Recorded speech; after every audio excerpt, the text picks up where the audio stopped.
There is someone thinking about you right now. Not casually, not in passing, not the way you think about what to have for dinner or whether you remember to lock the door. No, this person is thinking about you the way a river thinks about the stone it cannot stop flowing around. Constantly, involuntarily, with a force they do not understand and cannot control. And the strangest part, the part that will unsettle you if you let it, is that they will probably never tell you. They might not even know it themselves, not consciously. Not in the clean, simple language of, I think about you all the time. It lives deeper than that, in a place where words dissolve and only feeling remains. And I want to talk to you about why. Not because this is gossip, not because I want to play into some fantasy about secret admirers or hidden romances, but because what is happening between you and this person reveals something so fundamental about the human psyche that Carl Jung spent decades trying to map it. And what he found will change the way you see every relationship you have ever had, every strange attraction you could not explain, every person who seemed to orbit you for reasons neither of you could articulate. You have felt this before, haven't you? You have been in a room with someone and felt a pull that had no logical origin. They were not your type. They were not saying anything particularly remarkable, and yet something in you turned toward them the way a compass turns north. Not your mind. Something beneath your mind. Something older, deeper, stranger. Or maybe you have been on the other side of it. You have been the one caught in someone's gravity without knowing why. You found yourself replaying their words, their gestures, the specific way they looked at you in a moment so brief it should have been forgettable, but instead burned itself into your memory. You could not stop thinking about them. And the harder you tried to stop, the more insistent the thoughts became. You probably told yourself it was nothing. You told yourself you were being ridiculous, being obsessive, being weak. But here's the thing no one told you. That pull you felt was not weakness. It was not pathology. It was not delusion. It was one of the most powerful psychological mechanisms in human experience, and Jung gave it a name that sounds deceptively simple: projection. But what projection actually is, what it actually does inside the architecture of the psyche, is anything but simple. It is the key to understanding why certain people become absolutely consumed by someone else without ever being able to admit it, sometimes even to themselves. Let me take you deeper into this, because I suspect you already know more about this than you think. You have probably noticed something about the people who seem most affected by you. They do not come closer. If anything, they pull away. They create distance. They become cold or sarcastic, or strangely hostile, or they become hyper-casual, aggressively indifferent, as if trying to prove to themselves and to the world that you mean nothing to them, and yet their behavior betrays them. They watch you when they think you are not looking. They know details about your life that you never directly told them. They react to you with an intensity that is wildly disproportionate to the situation, whether that intensity looks like irritation, like fascination, like an inexplicable need to argue with you, or like the most careful, measured silence you have ever encountered. That silence, by the way, is often the loudest signal of all. I struggled with understanding this pattern for years. I saw it in my own life and in the lives of people around me, and I could not make sense of it. Why would someone who is clearly drawn to you act as though you are the last person on earth they want to be near? Why would someone who thinks about you constantly treat you as though you barely register? And then I encountered Jung's work on the anima and animus, on the shadow, on the hidden architecture of the unconscious, and something clicked into place with a force I was not prepared for. Because Jung did not just describe this pattern.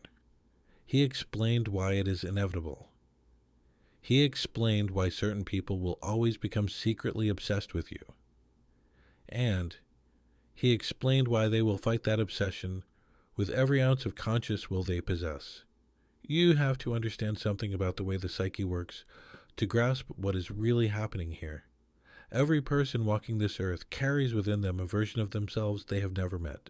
Jung called this the shadow, the vast reservoir of everything you've rejected, denied, repressed, and hidden from your own awareness. But the shadow is not just darkness. It is not just your worst impulses and your most shameful desires. The shadow also contains your unlived potential, your unclaimed beauty, your unacknowledged power. It holds the parts of you that were too much for the world you grew up in, the brilliance you dimmed because it made people uncomfortable, the tenderness you buried because it was not safe, the wildness you tamed because no one around you knew what to do with it. And here is where it gets personal.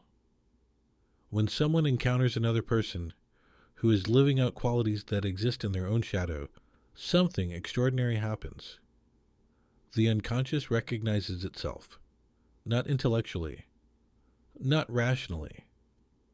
The recognition happens at a level so deep, it bypasses all conscious thought entirely.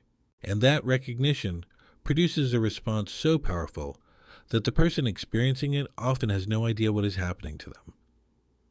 They just know that something about you will not let them go. I once spoke with a man in his early 40s who came to a workshop I was facilitating.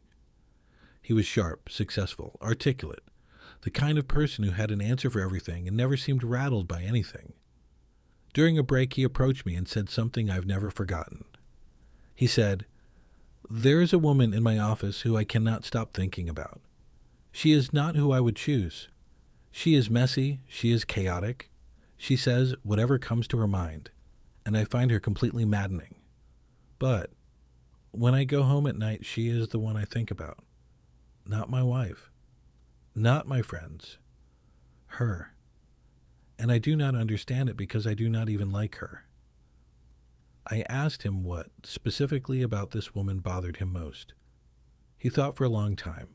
Then he said, "She is free. She says what she feels. She does not care what people think, and it infuriates me." I looked at him and said gently, "It does not infuriate you. It aches." And I watched something crack open behind his eyes.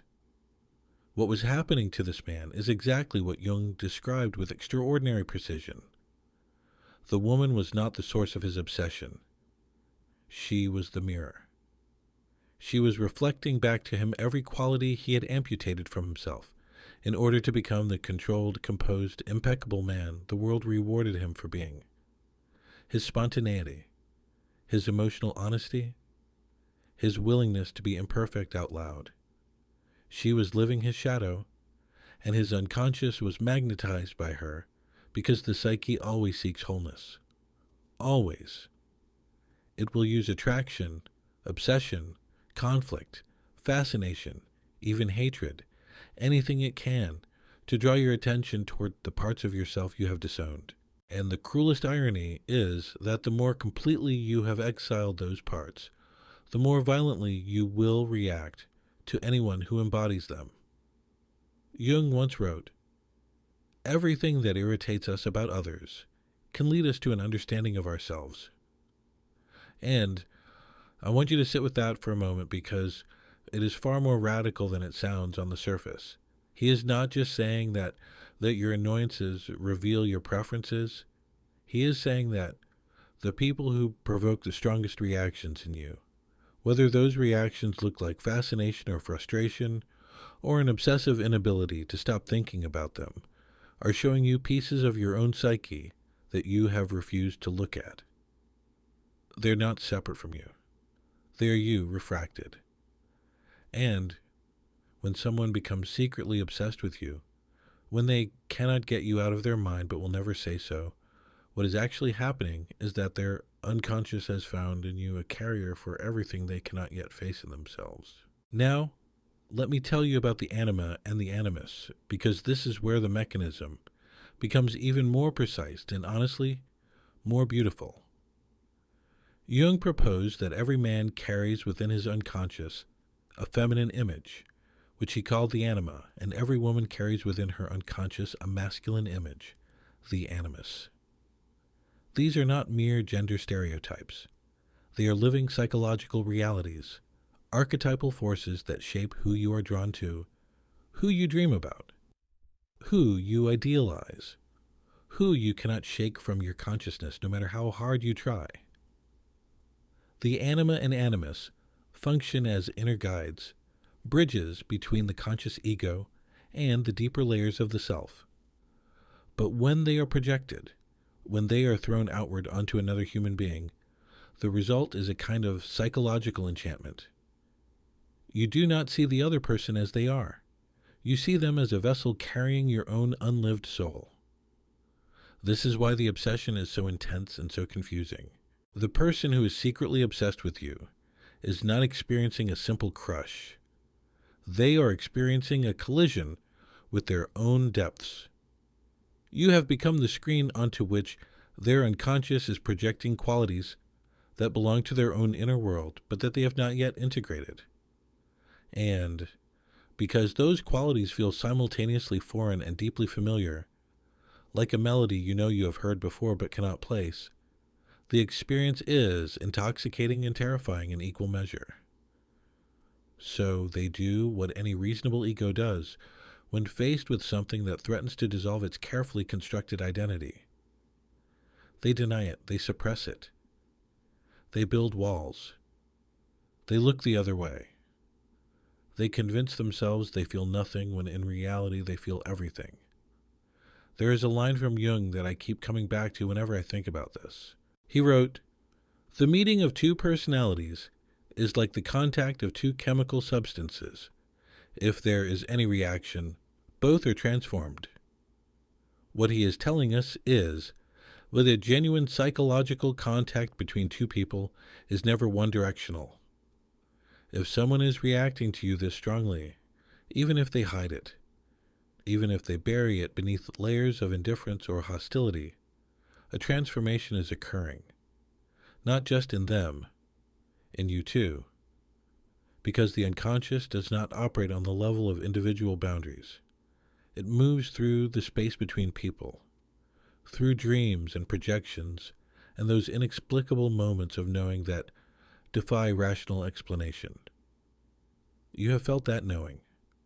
You have sensed, without being told, that someone was holding you in their mind. You did not have proof. You did not need it. Something inside you recognized it the way your body recognizes weather changing before the sky shows any sign of clouds. Let me tell you what this looks like in the wild, because I want you to recognize the patterns.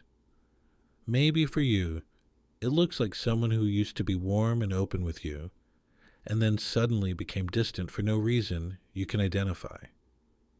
They did not explain it. They did not address it. They just withdrew, as if closeness to you had become dangerous. And it had become dangerous not because you were harmful, but because proximity to you activated something in them that their ego could not tolerate. Maybe it looks like someone who disagrees with you about everything, who challenges you at every turn, who seems almost compelled to oppose you.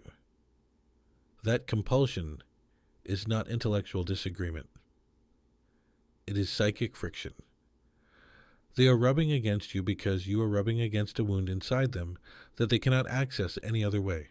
Perhaps it shows up as someone who watches your life from a distance, through social media, through mutual friends, through questions they ask about you that they frame as casual but are anything but. They are tracking you the way the unconscious tracks what it has lost, with an attention that is persistent and involuntary and slightly obsessive. Or maybe it is the person who keeps showing up, the one who drifts in and out of your life with a regularity that cannot be coincidence, who appears just when you have started to forget about them, as if the psyche itself is engineering the encounters. Synchronicity, Jung called it. The meaningful coincidence that reveals the hidden order beneath the chaos of everyday life. And when synchronicity brings someone back to you again and again, it is worth paying attention, because the unconscious is trying to tell you both something. If you are recognizing yourself in this, whether as the person someone is secretly obsessed with, or as the person who's been doing the obsessing, I want you to leave one word in the comments. Just the word mirror. Not for me, for yourself. As a marker that today, in this moment, you caught a glimpse of something real operating beneath the surface of your life. Now that you can see this pattern, now that you have a framework for understanding why someone would be consumed by thoughts of you, while simultaneously acting as though you barely exist, the question becomes, what do you do with this? How do you navigate a dynamic that is rooted not in logic but in the deepest layers of the unconscious? How do you respond to someone who is projecting their unlived life onto you? And how do you handle the uncomfortable realization that you may have been doing the same thing to someone else? The first shift, and perhaps the most important one, is to stop taking the other person's behavior at face value. When someone pulls away from you with unusual force, when their indifference feels performed, when their hostility carries a charge that simple dislike does not generate, you are not dealing with their conscious opinion of you. You are dealing with their unconscious relationship with the parts of themselves that you represent.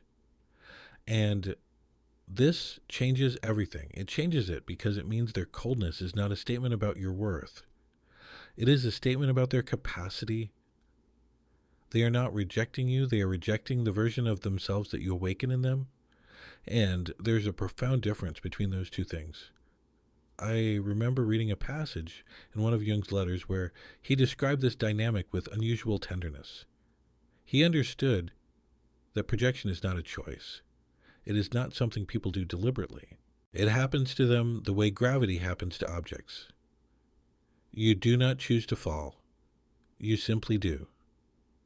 And when someone falls into a projection, when they begin to see their own unlived potential, or their own unhealed pain reflected in another person, the experience is disorienting.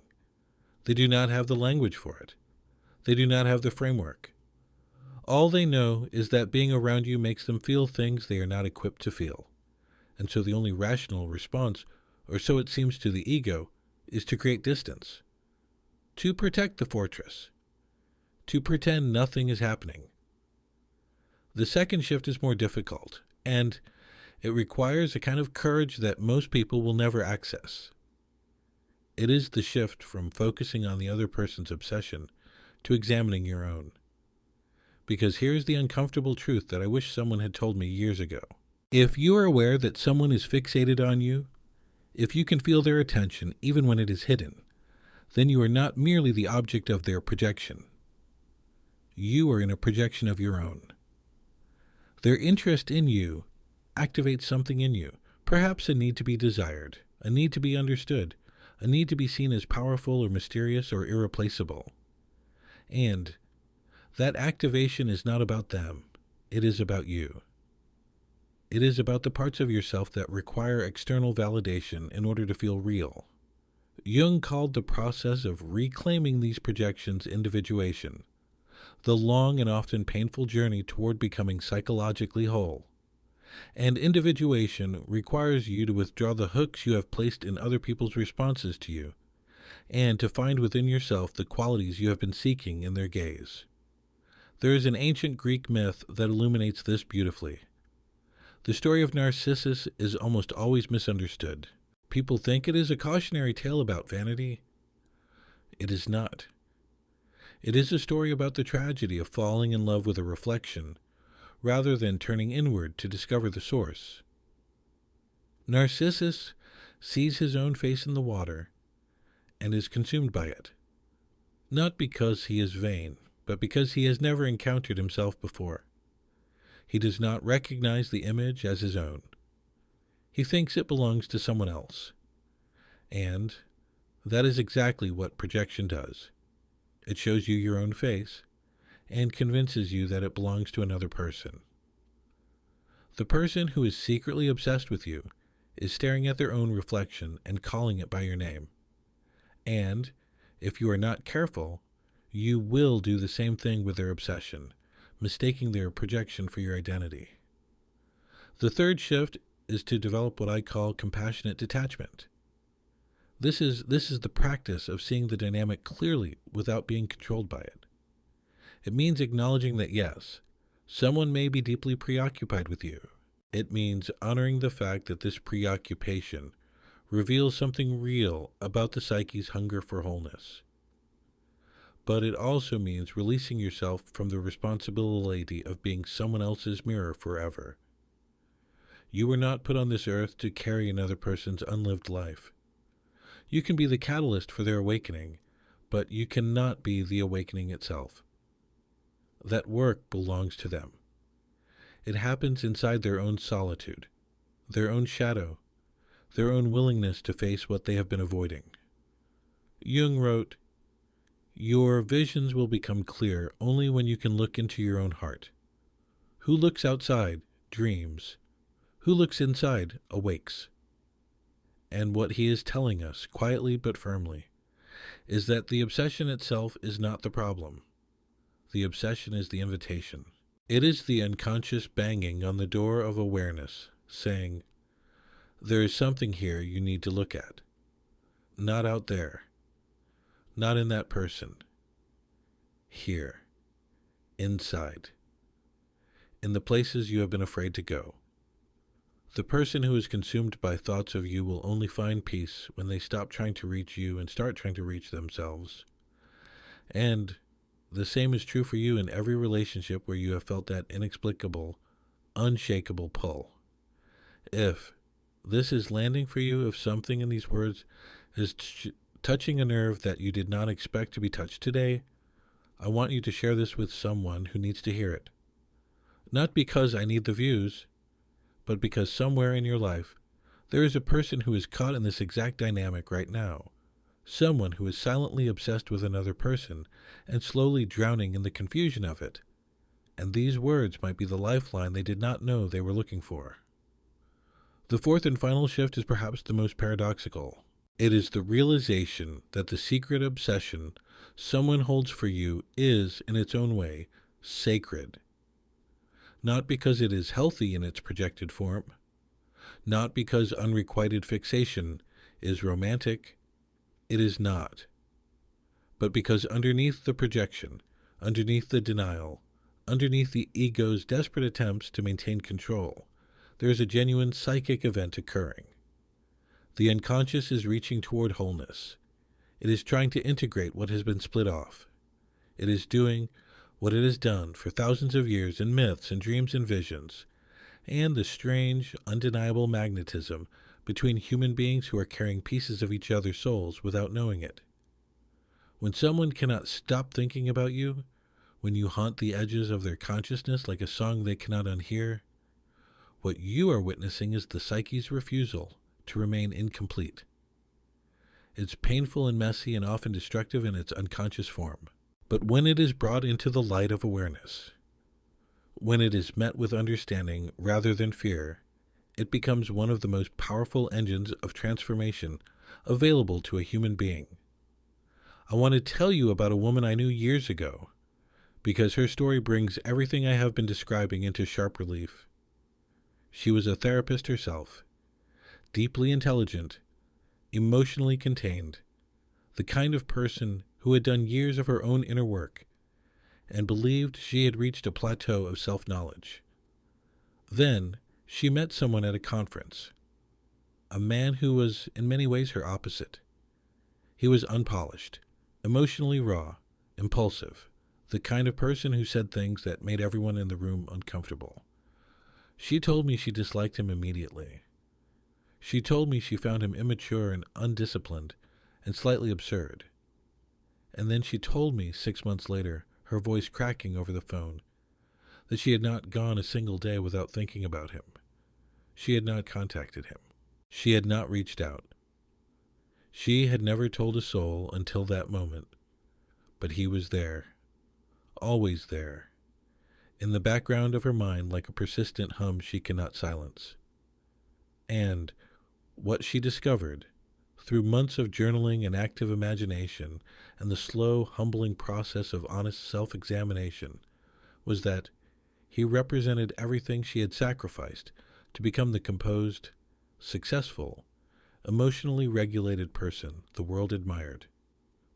Her rawness, her impulsiveness, her willingness to be undisciplined and alive. She had amputated those parts of herself so early in life that she did not even remember possessing them. And when she encountered them in another person, her psyche ignited. Not with love, not at first, with recognition, with longing, with the desperate, wordless cry of the unlived self reaching out to be reclaimed. She never pursued a relationship with this man. That was not the point. The point was that the obsession was a map. It was showing her exactly where to dig inside herself. And when she began to integrate those qualities, when she allowed herself to be a little more raw, a little more spontaneous, a little more willing to be imperfect in front of other people, the obsession faded. Not because she suppressed it, because she fulfilled it. She took back the projection. She reclaimed what was hers. And the man who had haunted her mind for months quietly dissolved from the center of her consciousness into a memory she could hold with warmth and gratitude instead of anguish. This is what awaits you on the other side of this understanding. Not a dramatic confrontation. Not a confession scene. Not the romantic resolution that movies have trained you to expect. What awaits you is something quieter and infinitely more valuable. It is the experience of coming home to yourself, of discovering that the qualities you have been seeking in another person's attention, another person's obsession, another person's secret fixation on you, those qualities were inside you all along, waiting to be lived. You will notice it in small moments at first. A morning where you wake up and feel, for no particular reason, more settled in your own skin than you have in months. A conversation where you say exactly what you mean without editing yourself, and the relief of it hits you like sunlight after weeks of rain. A moment alone, maybe in the evening, maybe on a walk, where you feel your own presence and it is enough. Not because you have stopped wanting connection, not because you have given up on love or intimacy, or the deep recognition that happens between two people who truly see each other, but because you have stopped needing someone else's obsession to prove that you exist. You have stopped relying on the hidden gaze of another person to feel substantial. You have become real to yourself, and that changes everything. It will not be perfect. I want to be honest with you about that. You will still have days where you wonder about the person who is thinking about you at 2 a.m, the one who would never admit it. You will still catch yourself looking for evidence of their attention, their interest, their silent fixation. The pull does not vanish overnight, but the quality of your relationship with that pull will transform. It will shift from need to curiosity, from anguish to understanding, from obsession to awareness. And awareness, as Jung knew better than almost anyone, is the beginning of freedom. Jung wrote near the end of his life, "The privilege of a lifetime is to become who you truly are." And I think about that line often because it reframes everything. It reframes the secret obsession, the hidden fixation, the person who cannot stop thinking about you but will never say so. It tells us that all of this, the magnetism, the projection, the silent longing, the retreat into denial, all of it is in service of something larger. It is the psyche trying to become whole. It is the soul trying to remember itself. It is the deepest part of you and the deepest part of them, reaching toward the same destination through different doors. Now, I want you to come back with me to where we started.